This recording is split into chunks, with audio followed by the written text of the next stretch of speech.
जगद्गुरु संत श्रेष्ठ संत तुकाराम महाराज,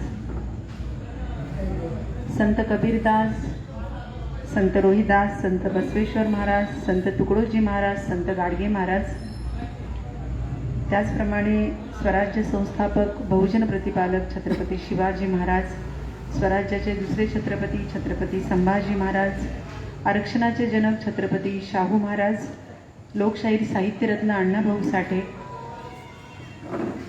आणि विश्वरत्न भारत भाग्यविधाता परमपूज्य डॉक्टर बाबासाहेब आंबेडकर या सर्व भारतीय इतिहासातील महापुरुषांच्या चरणी नतमस्तक होते।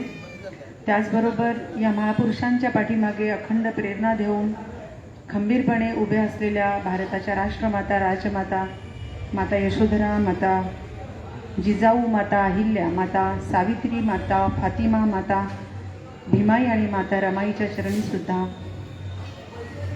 त्रिवार नतमस्तक होते। खरोखरच जसं मगाशी संतोष दादांनी सांगितल्याप्रमाणे अंकुर बुद्ध विहारातूनच या धम्माच्या पथावर येण्यासाठी माझ्या मनामध्ये अंकुर फुटला। या अंकुर बुद्ध विहारातूनच सांगायचं वाटेल की गेल्या अनेक वर्षापासून आम्हाला अगदी तुम्ही मानानं सन्मानानं या ठिकाणी येऊन विचार मंचावर मानाचं सन्मानाचं स्थान देताय तुम्ही सगळेजण। आपल्या या अंकुर बुद्ध विहाराच्या सर्व कमिटीचे शतशः आभारी आहे मी। यामध्ये सर्वच माझ्या माता भगिनी, माझे सर्व धम्म बांधव, आदरणीय नरेश मोरे दादा, माझे बंधू आदरणीय शंकर लोखंडे, माझ्या वहिनी, त्याचबरोबर या नायगावमधील सर्वच माझ्या या धम्माच्या पथावर चालण्यासाठी ज्यांच्याकडून मला मार्गदर्शन मिळाले असे माझे सर्व धम्म बांधव, अगदी आमचे अरुण वाघमारे दादा असतील, असे अनेक धम्म बांधव या ठिकाणी, पालकर दादा असतील, असे अनेक जण आहेत। आणि जेव्हा वरळीला जातो तेव्हा खरोखर म्हणजे जसं वरळी आहे तसंच आमच्यासाठी दुसरं नायगाव आहे की ज्या ठिकाणी आम्हाला खरोखर माहेरी आल्याचा एक भास होतो आणि तुम्हा सगळ्यांचं प्रेम, आशीर्वाद, शुभेच्छा सदैव सोबत असतात। संतोष दादांनी सांगितलं ते अगदी बरोबर आहे आणि माझ्यावरती पहिल्यांदा असं कोणीतरी एक जण आहेत चंद्रकांत गायकवाड म्हणून पुण्याचे, त्यांनी एक गीत लिहिलं होतं गेल्या वर्षी आणि संतोष दादांनी इतकं छान गाणं लिहिलं, आज मन भरून आलं। एक एक शब्द ऐकताना खूप आनंद झाला आणि त्याचबरोबर एक वेगळीच ऊर्जा मिळाली की आता खरोखरच माघार घ्यायचीच नाही आहे। गेले 2 वर्ष कोरोनामुळे दीक्षाभूमी बंद होती, नाहीतर ही धम्मदीक्षा सोहळा माझा कधीच उरकला असता। अनेक जणांकडून तर सल्ले आले होते की तुम्ही इथेच घ्या चैत्यभूमी। काही जणांना असंही वाटलं की मी दीक्षा घेतली म्हणून, कारण राजरत्न साहेबांनी आम्हाला बोलावून घेतलं तेव्हा आमचे सूर्यकांत बापू, माझा भाऊ अमोल निकाळजे आणि भोसले सर, आम्ही सर्वजण बदलापूरला गेलो होतो। राजरत्न साहेबांनी तो फेसबुकला व्हिडिओ अपलोड केला आणि त्यानंतर मात्र बऱ्याच जणांचा असा म्हणजे समज झाला की ताईंनी दीक्षा घेतली म्हणून। पण त्यावेळेला फक्त घरातील ज्या सगळ्या अंधश्रद्धा आणि रूढी परंपरा असलेला तो देव्हारा सगळा विसर्जित केला होता चैत्यभूमी आणि शिवाजी पार्कात। आणि त्यावेळेला तिथे असलेले सुमित बोधिबंतेजी यांनी आशीर्वाद देऊन बाबासाहेबांना अभिवादन केलं होतं। तो दिवस होता 25 ऑक्टोबर 2020चा आणि 8 नोव्हेंबरला माझ्या मोठ्या मुलाचं लग्न होतं कल्याणला। जसं दादांनी मगाशी तुम्हाला सगळं सांगितलं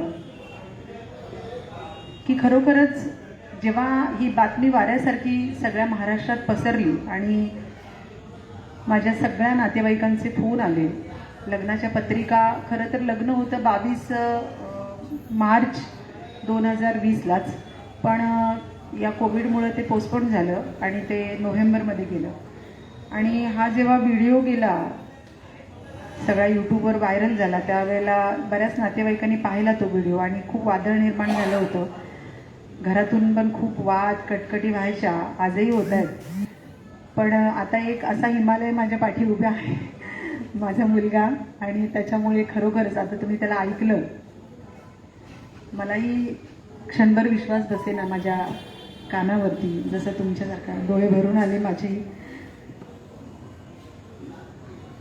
की कुठेही काही न वाचता, तो ग्रॅज्युएशन झालं त्याचं आणि कुठल्याच महापुरुषांना त्यांनी वाचलं नाही. तथागतांचा धम्म काय आहे, पंचशील काय आहे हे तर त्याला माहीतही नाही आहे. परंतु जसा तो लहानपणापासून त्याचा स्वभावच असा होता की अनेक प्रश्न त्याच्या डोक्यात पडायचे, मला विचारायचा तो. म्हणजे मोठ्या मुलाला काहीच नाही आपलं, काही तो विचारणार नाही, काही नाही, जसं आहे त्याचं तो चलते रहो. पण अभिषेक असा की त्याच्या प्रश्नांची उत्तरं त्याला मिळायची नाहीत. आणि हे खरंच आहे की जसं आता त्यांनी जॉली काकांचं नाव घेतलं की जॉली काका घरी यायला लागले आणि बऱ्याच गोष्टी सत्य असत्य आम्ही समजू लागलो, उमजू लागलो, आम्हाला उमजू लागलं, तर ते खरंच आहे. म्हणून मी आजही जेव्हा विचारमंचावर उभी असते तेव्हा या धम्माच्या वाटेवर चालते आहे, स्वतःत परिवर्तन घडवलं आहे आणि तो दिवस दूर नाही आहे, वाट पाहती आहे अगदी 5 ऑक्टोबरची. तर या विज्ञानवादी धम्माकडे येण्याचं जे काही मूळ मला भेटलं होतं, आणि मीच नाही तर माझ्यासारखी जवळजवळ आपल्या कलावंतांच्या टीममधील अनेक कलावंत आहेत. आणि जॉलीदादांच्यामुळे आम्हाला म्हणजे जनरल नॉलेज जे असतं म्हणजे विद्यार्थ्यांना अभ्यासाबरोबर इतरही ज्ञान असावं लागतं जे आपण देत असतो त्यांना. त्या पद्धतीनं मी जसं सांगते विचारमंचाहून ते तुम्हाला आजही सांगेन की खऱ्या अर्थाने मला पहिला बुद्ध जॉलीदादांमध्ये दिसला. दादा म्हणतात, अरे बाबा मी काही नाही आहे, तू मला माझ्याबद्दल कशात नाही. हे खरंच आहे दादा, कारण जसं तथागतांनी सांगितलं होतं की सत्य असत्य, खरं खोटं जे काही आहे ते तुम्हाला स्वतःला पडताळायचं आहे. तुमच्या मनातील आंतरिक जो दिवा आहे तो प्रकाशमान तुम्हा स्वतःलाच करायचा आहे.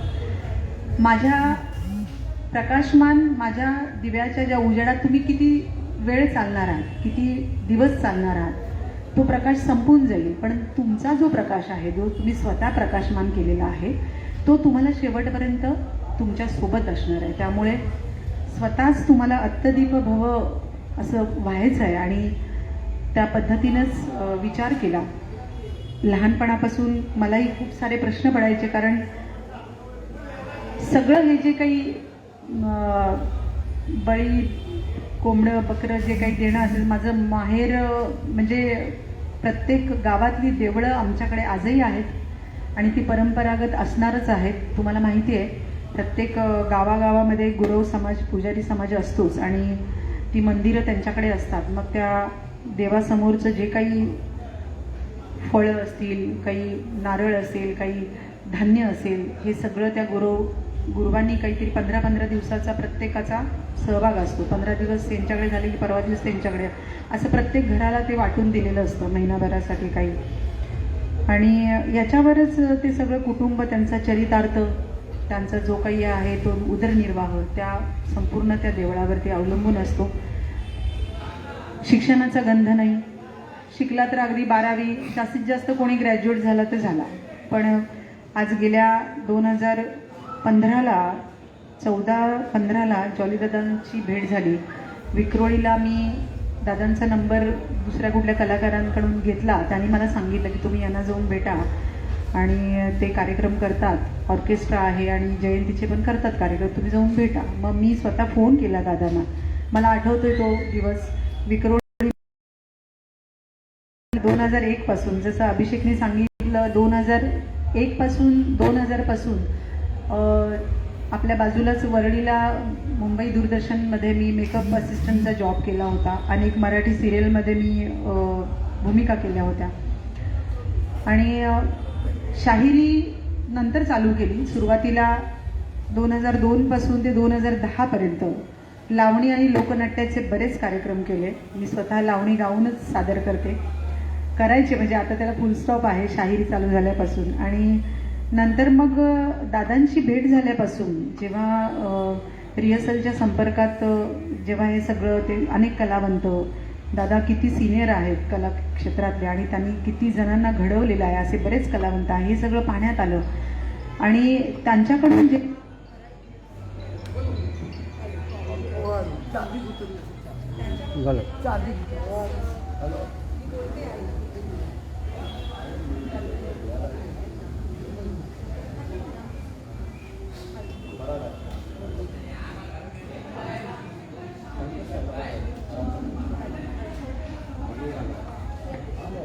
Hello hello.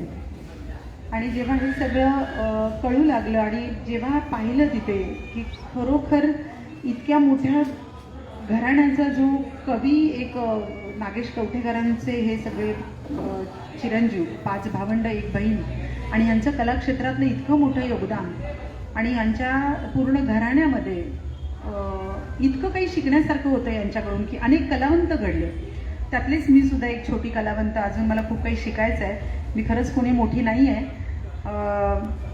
पण दादांच्याकडून आम्हा सगळ्याच कलावंतांना खूप काही शिकायला मिळालं. आणि ज्या या गुरव पुजारी समाज म्हणजे दुसरा ब्राह्मण समाजच, पण जेव्हा 2016 पासून अनेक मोठ्या मोठ्या व्यक्तींना आमची भेट व्हायची कार्यक्रमाच्या माध्यमातून, अगदी मंत्रालय असो, कमिशनर ऑफिस असो, इन्कम टॅक्स ऑफिस असो, अनेक IAS अधिकारी, मोठे मोठे कमिशनर, त्यानंतर बऱ्याच मोठ्या मोठ्या पदावर मी ज्या वेळेला ज्या ज्या व्यक्तींना पाहिलं, ज्या ज्या अधिकाऱ्यांना पाहिलं, ती सगळी मंडळी, जास्तीत जास्त मंडळी आपल्या बौद्ध समाजातली आहेत. याचा खरोखर म्हणजे बाबासाहेबांनी सांगितल्याप्रमाणे शिक्षणाचा खरा अर्थ या भारत देशामध्ये 2च समाजाला समजला.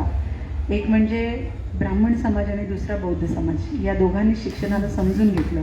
बाकी मग बहुजन कुठं आहे, मराठा समाज कुठं आहे, इतर सगळे समाज कुठं आहेत असं वाटतं. आणि खरोखर शिक्षणाशिवाय पर्यायी नाही, विचाराला चालना नाही, बुद्धीला चालना नाही. आणि हे जेव्हा मग सगळं अगदी कार्यक्रमाच्या दरम्यान नागपूरपर्यंत, भंडारा, गोंदियापर्यंत प्रवास असायचा आणि त्या ट्रेनमधला तो प्रवास इतका म्हणजे कंटाळा यायचा. त्या नंदीग्राम ट्रेनमध्ये आम्ही नंदीबैल नाव ठेवलं होतं त्या ट्रेनचं आणि नेहमी आम्ही त्या ट्रेननी जायचो आणि नागपूर वगैरे गोंदिया चर्चा करण्यामध्ये जायचा की कशा पद्धतीने म्हणजे छत्रपती शिवरायांचा खरा इतिहास, बुद्ध धम्मातील ज्या काही गोष्टी आहेत किंवा हा कसा विज्ञानवादी धम्म आहे, धर्म आणि धम्म यातला फरक काय आहे, किंवा बाकी हे सगळं पंचशील, त्रिसरण पंचशील. त्याच्यानंतर जेव्हा हे सगळं समजू लागलं, खरं खोटं वाचल्यानंतर जेव्हा बुद्धीला अनेक प्रश्न पडले होते, जसे अभिषेकला त्याची उत्तरं मिळेल तशी मलाही मिळत गेली. आणि मग मात्र मी निर्धार केला. गेल्या 4 वर्षापासून मी सुरुवातीला जे काही उपास करत होते, वर्षभरातले बरेच उपास करायचे, घरी गणपती यायचा, नवरात्र वगैरे सगळं सगळं सगळं अगदी खूप मनोभावे, खूप श्रद्धा ठेवून. आणि ते गणपतीचं स्थान तर मनामध्ये असं होतं माझ्या की कुठलीही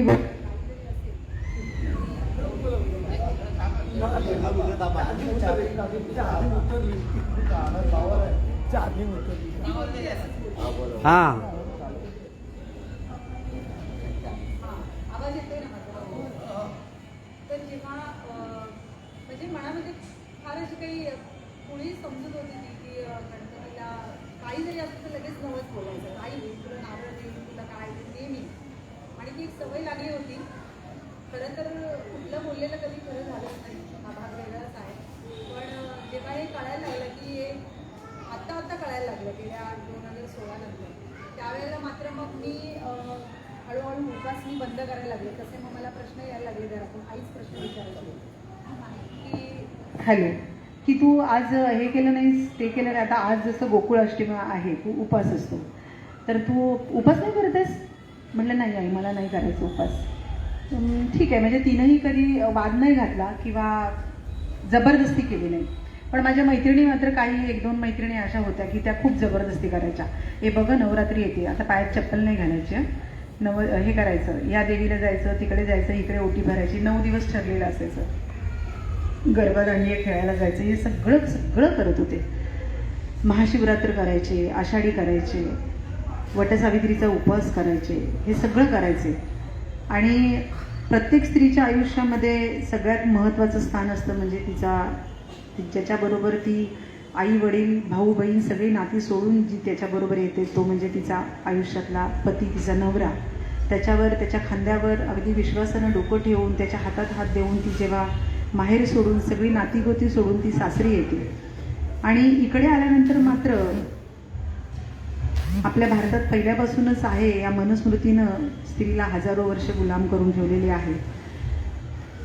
ती स्त्री कुठल्याही समाजाची असो, पण तिला असं स्वातंत्र्य किंवा तिच्या मनात आलेले शब्द, काही भावना असतील, काही कोडी असतील, जे काही तिला बोलायचं असेल ते कोणाकडे बोलायचं, कोणाकडे मन रिकामं करायचं, आणि या सगळ्या गोष्टीमध्ये खूप माझी घुसमट झाली होती.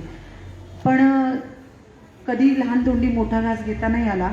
माझी सासूसासरे आता हयात नाही आहेत, पण मी सगळ्यात मोठी घरातली सून, माझ्यानंतर 2 सुना, दोघीजणी, आम्ही 3घीजणी घरामध्ये. पण माझ्याकडेच म्हणायचे नंतर जेव्हा त्या दोघी आल्या घरी. आणि या सगळ्या गोष्टी करत असताना माझं सासर शाहूवाडी तालुका, कोल्हापूर जिल्हा. काळू असंच बोला.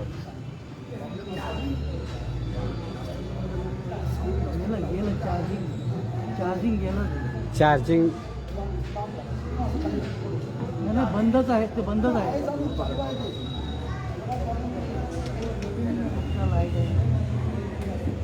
हॅलो. आणि ती जी सातारची जी काळूबाई आहे, काळूबाईचं मंदिर आहे, तिची जी बहीण आहे काळम्मा देवी, ते माझं सासर आहे. मलकापूर, शाहूवाडी तालुका, कोल्हापूर जिल्हा. डोंगरावरती ती देवी आहे.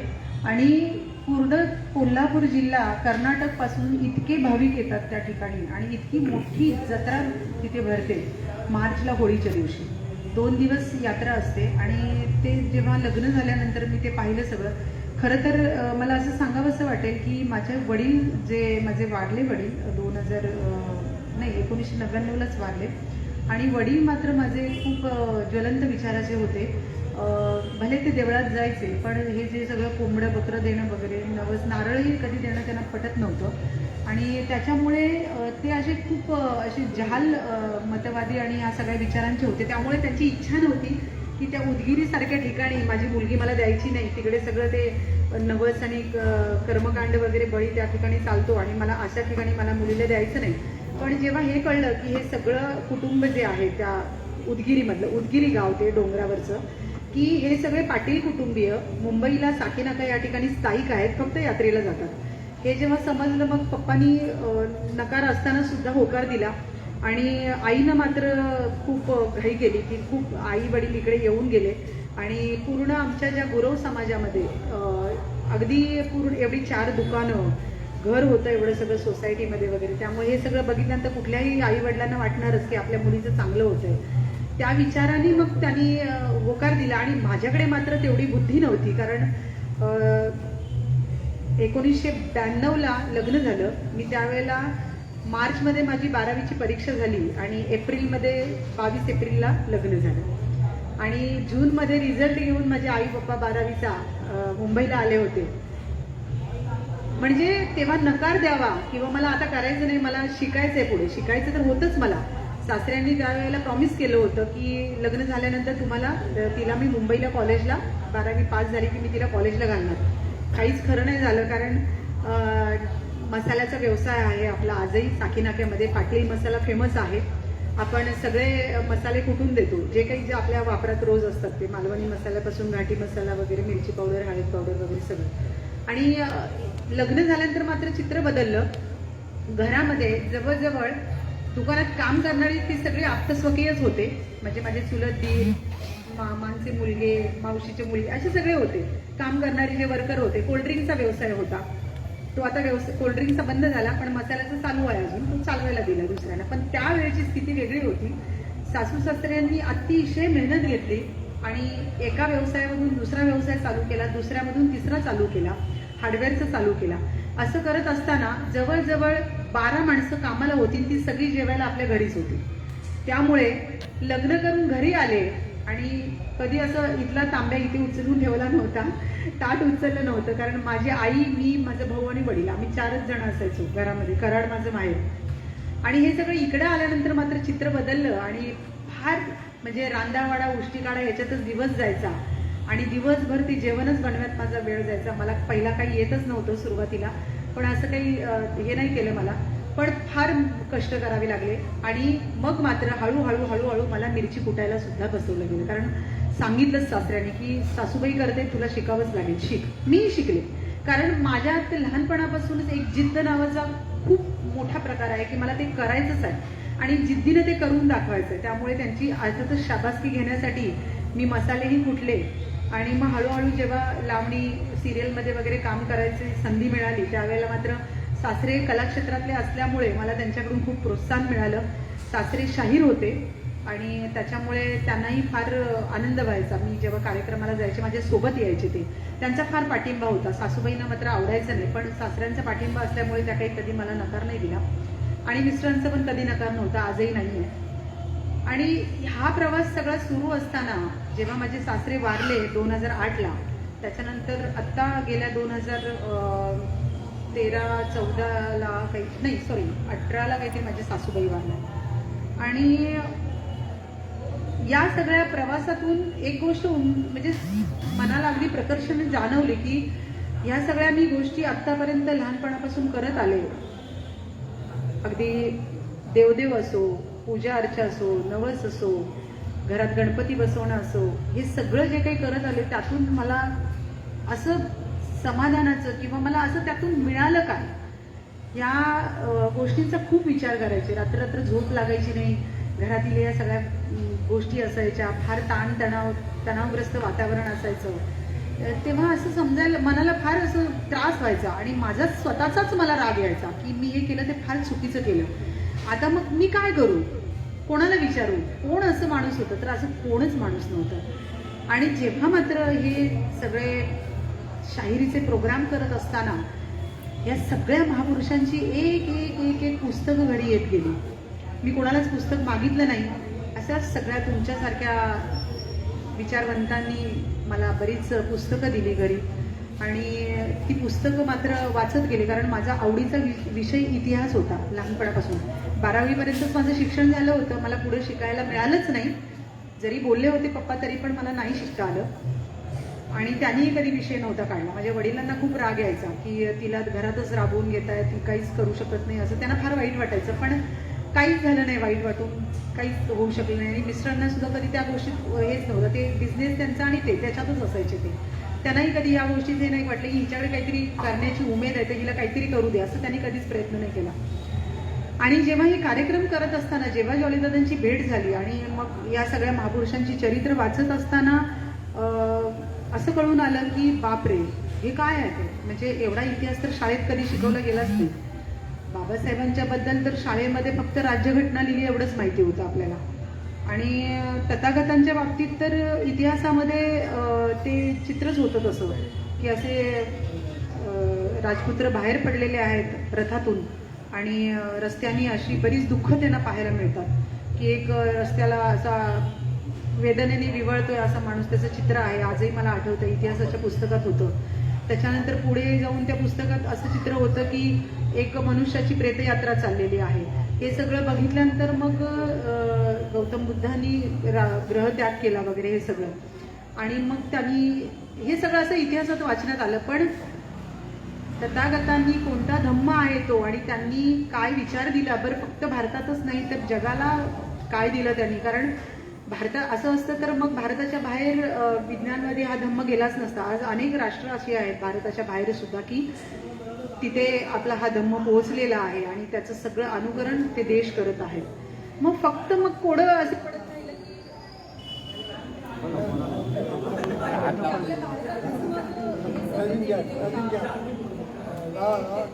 देव आहे हे सगळं आपल्या भारतातच का? मग बाहेर का नाही? या सगळ्या गोष्टींचं किंवा रस्त्यातून जाताना एखादी गाई दिसली तर मला मी पाया पडायचे, इतर पडतात म्हणून मी पडायचे का, तर ती 33 कोटी देव तिच्यात आहे. तर असं आहे तर मग गाईची बद्दल का गाईला काम आहे.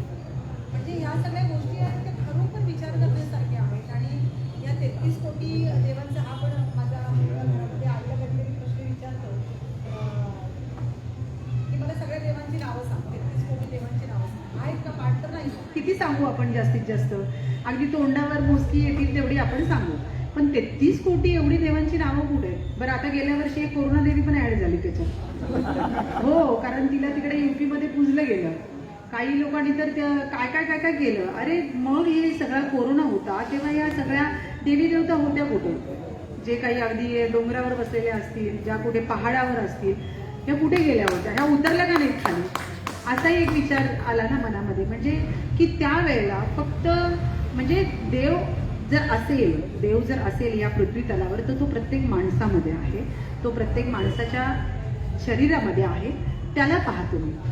मग आताचे हे सगळे आपल्या कोरोनामध्ये ज्यांनी आपल्या बरेच आपण आपले आप्तस्वकीय मित्रमैत्रिणी गमावले, आपण बरेच जण आपल्याला सोडून गेले या कोरोनाच्या पिरियडमध्ये.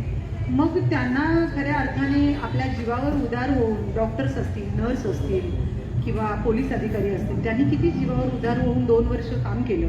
आपण तर घरात घाबरून बसलो होतो, पण ते लोक ऑन ड्युटी होते. म्हणजे खरोखर तेच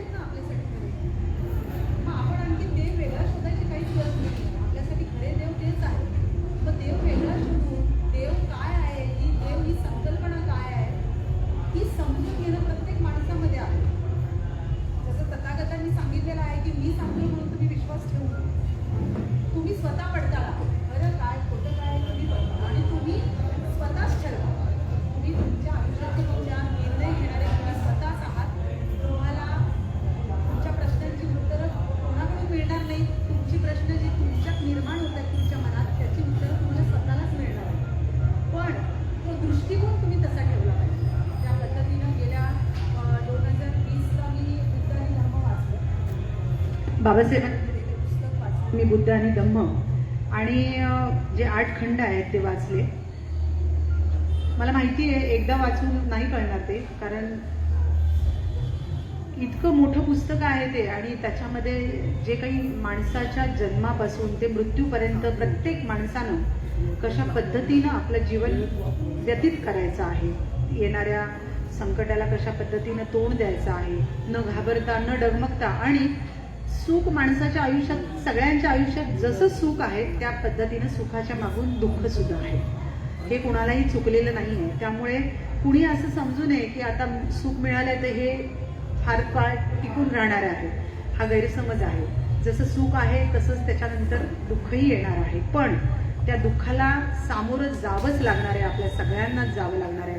त्यावेळेला मात्र मग कोणाचा आधार घेऊन किंवा कोणावर अवलंबून राहता कामा नये.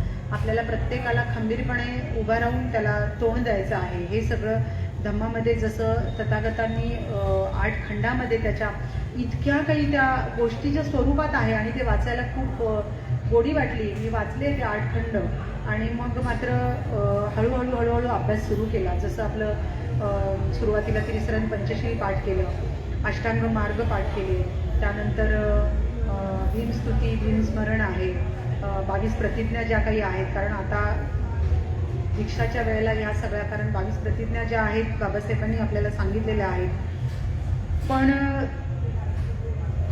एक एक प्रतिज्ञा काय आहे, त्याचा अर्थ काय आहे, आपण सगळ्यांची सर्व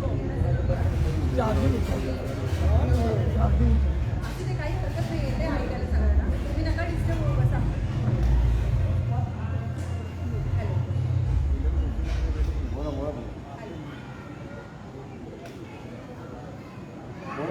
आणि त्याच्यामुळे हा जो काही निर्णय घेतला आणि या सगळ्यात बाहेर पडायचं आणि आता थांबायचं नाही. आणि आता 2 वर्ष कोरोनामुळे गेली, तर आता मात्र काही जरी झालं तरी आपल्याला दीक्षा घ्यायचीच आहे. आणि मी एकटीच नाही आहे, तुम्हाला सांगायला आनंद होईल, जसा अभिषेक आहे माझ्यासोबत त्याचप्रमाणे आपल्या ग्रुपमधले बरेच कलावंत आहेत जे त्या दिवशी दीक्षा घेणार आहेत. दादांची मानसकन्या आहे प्रज्ञा जाधव, त्याचबरोबर सत्यशोधक ओबीसी परिषदेचे आमचे उल्हास राठोड दादा, त्यांच्या वतीनं जसे आमचे सूर्यकांत बापू आहेत, यांचाही त्या पद्धतीनं सगळा विचार विनिमय चालू आहे की कशा पद्धतीनं त्या दिवशी एकत्रित अनेक ओबीसी समाजातून, मग गोवंडीमधून परवाच आमची भेट झाली, काही ढोर समाजाच्या महिला आहेत, काही रामोशी समाजाच्या आहेत, काही जण वंजारी समाजाची लोक आहेत. तर या सगळ्यांना एकत्रित करून आता हा जो सगळा नागपूरच्या दिशेने वाटचाल करण्याचा जो प्रवास आहे त्या पद्धतीनं मग त्याचं नियोजन कशा पद्धतीनं करायचं आहे. तर त्यामुळे मी तुम्हा सगळ्यांना हार्टली रिक्वेस्ट करेन की उद्या संध्याकाळी 7 वाजता तुम्ही सगळ्यांनी आंबेडकर भवन दादरला या, कारण तिथे जवळजवळ खूप मोठे मोठे व्यक्ती त्या ठिकाणी उद्या वेळ काढून या सगळ्या चर्चेमध्ये सहभाग घेणार आहेत आणि तुम्ही सगळेजण सुद्धा जसं या अंकुरमधून माझ्या मनामध्ये धम्माचा अंकुर फुटलेला आहे, त्यामुळे तुम्हा सगळ्या माझ्या बंधू भगिनींना विनंती करते की तुम्हाला सुद्धा नागपूरला माझ्यासोबत यायचं आहे आणि हा सोहळा यशस्वी करायचा आहे. यासाठी आपण मुंबईहून शालिमार ट्रेन बुक करणार आहोत आणि त्याचं सगळं तुम्हाला नंतर नायगावचे हे सगळे माझे बंधू आहेत ते तुम्हाला त्याची कल्पना देतील कशा पद्धतीनं कधी निघायचं आहे आणि कसं आयोजन आहे. तर त्यामुळे हा जो काही सोहळा आहे तो अखंड विश्वामध्ये पोहोचावा. दीक्षा ही मोठीच आहे. अनेक जण दीक्षा घेतात. मी काही एकटीच नाही आहे, जसं दादाने सांगितलं त्या पद्धतीनं. त्यामुळं माझं काही एवढा मोठं काही हे नाही की बाबा पण एक मात्र मनात आहे की हा सोहळा जगभर पोचावा. काल आम्ही चंद्रकांत दादा जगताप यांच्याकडे गेलो होतो आणि त्यांनी मात्र सांगितली ही गोष्ट की म्हणजे दादाला म्हणाले सर हा दीक्षा सोहळा खरोखर महत्त्वाचा आणि अविस्मरणीय ठरणार आहे. याचं कारण असं आहे बापू, त्यांनी काल सांगितलं की अनेक असे दिग्गज होऊन गेले की ज्यांनी घोषणा केली पण त्यांची दीक्षा झाली नाही. अनेक जणांची नावं सांगितली त्याच्यामध्ये काशीनाथ गुलाबराव भोसले, त्यामध्ये मला वाटतं की मायावती आहेत, मायावती बहन यांनी सुद्धा अनाऊन्समेंट केली होती पण अद्याप त्यांची दीक्षा मला आता हे मला माहीत नव्हतं, काल सांगितलं गेलं. आणि त्याच्यानंतर विठ्ठल उमप असतील शाहीर आपले की ज्यांचा जयभीम शेवटचा अखेरचा दीक्षाभूमीला गेला. त्याच्यानंतर महागायक आनंद शिंदे आहेत आपले. म्हणजे त्यामुळे ताई ज्या बोललेल्या आहेत तर ते त्या बोलतात त्या पद्धतीनं त्या आचरणात आणून त्या करून दाखवणार आहेत. त्यामुळे ही दीक्षा फार मोठी आणि अविस्मरणीय ठरणार आहे. त्यामुळे काल दादांनी उत्स्फूर्तपणे त्यांनी स्वतःचं सहभाग दिलेला आहे आणि आता या सगळ्या आता बघा आपण कुठलाही एखादा कार्यक्रम करायचं म्हटलं तर आर्थिक योजना येतेच. त्यामुळे आम्ही सगळ्यात विनंती करतो की आम्ही 50 रुपये असो 100 रुपये असो पण या सोहळ्यासाठी तुमचं योगदान सगळ्यांचं लाभलं पाहिजे. कारण जर आर्थिक थोडंसं आपल्याला पाठबळ नाही मिळालं तर आपण नागपूरपर्यंत पोहोचणं शक्य नाही. मला माहिती आहे आपण सगळेजण सामान्य कुटुंबातले आहोत पण आपल्यासोबत अनेक संस्था पण आहेत, अनेक मान्यवर व्यक्तीसुद्धा आहेत, त्यासुद्धा आपल्याला आर्थिक पाठबळ देणार आहेत. पण तुमचंही मला 100 रुपये तुमचेही चालते ते मला जास्त महत्त्वाचे असते. त्यामुळे सगळ्यांनी या दीक्षेला तुमचा सहभाग मनापासून मनापासून असावा असं मला स्वतः वैयक्तिक वाटतं. आणि या ठिकाणी आज खरोखरच खूप मनापासून बरं वाटलं की तुम्ही सगळेजण भेटलात आणि उद्याच्याबद्दल तुम्हाला सांगता येईल हेही आनंद वाटला. आणखी एक आनंदाची गोष्ट आहे की ज्या सुनबाई माझ्या 2020ला लग्न करून आपल्या घरामध्ये ज्यांचा प्रवेश झाला, माझा मोठा मुलगा अजिंक्य, तर या दोघांना 2 ऑगस्टला पुत्ररत्नाचा लाभ झालेला आहे. त्यामुळे मी त्यामुळे ऑफिशियली आजी झालेली आहे मी. आणि म्हणून माझे बंधू आहेत शंकर लोखंडे दादा, ते आज एवढे म्हणून नटून थटून आलेले आहेत की ते मामा झालेले.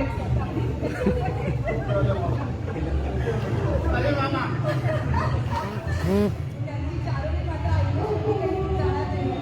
आणि याने मला फोन केला की कारण मला रविवारी या तुम्ही आणि आपल्या मला येताना कार्यक्रम पण यायचे आहे तर म्हटलं नक्कीच आणणार आहे. झालं असं आज लाडू मी इतके दिले पण लाडू कुठेच भेटले नाही. हां मी आणले. अरे बापरे. पण नाही मग मी काय केलं, मला खेळ मिळाले दादाला आधी आंबेडकर नगरमध्ये सोबत भेटलो आणि मग जायचं होतं पण आता गाडी मोठी आलेली आहे त्यामुळे पार्किंग प्रॉब्लेम सगळा इकडे यायला पण लेट झाला आम्हाला, त्याबद्दल माफी मागते तुमच्या सगळ्यांची. आणि मग दादा तिकडेच होते कैलासवस्तीच्या इथे आणि मी पेढा शोधता इकडे दादर टी सर्कलला आले दादा. आणि मग तिथे मला ते म्हणजे लाडू कुठेच नव्हते आणि होते ते एकदम ते डालड्यामध्ये ते मोतीचूरचे होते